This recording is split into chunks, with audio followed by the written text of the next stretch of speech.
There's a priority put on age that I do feel as a person who started in comedy late. I'm 39 now and I'm not getting younger.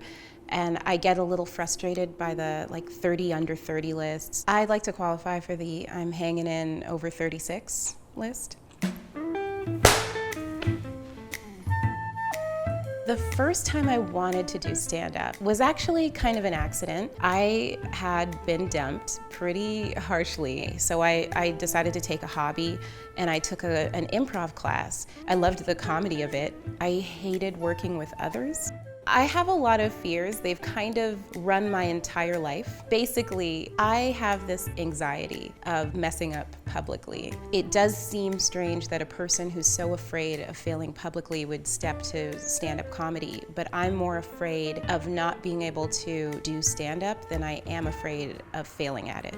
Stand-up is great for dealing with depression and anxiety. It takes out some of the seriousness of it.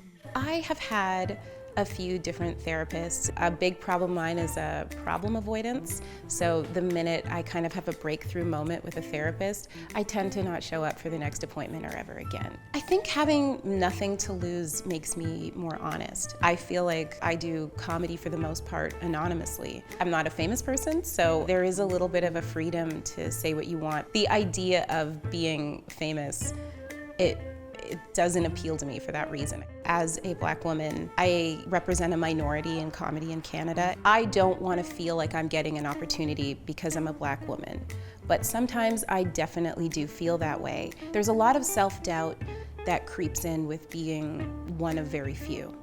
I'm not yet the comedian I want to be. I know for the most part what'll work in certain rooms, but whenever I go to those jokes, I feel like a hack. It's like playing with a 2-year-old and the 2-year-old loves peekaboo. It's not like you're like, I'm a comedy genius. I enjoy the writing more than the performing as of late. It's been a shift. I was lucky enough to write for Baroness von Sketch and 22 Minutes. When you can get somebody else to perform your writing, there is a little bit of that anxiety and that pressure off. Like the pressure's on them to kind of deliver it funny. The pressure's on me to write it funny. If I had to choose between one or the other, I think I'd choose writing, because I think performing comes with a lot of little meticulous details that I don't enjoy. The superficiality of what you look like actually does matter when you deliver a joke. And I love jogging pants. I love not doing anything to my hair in a way where I do enjoy sometimes anonymity. My name is Aisha Brown, and this is my brief but spectacular take on fear and comedy. Thank you.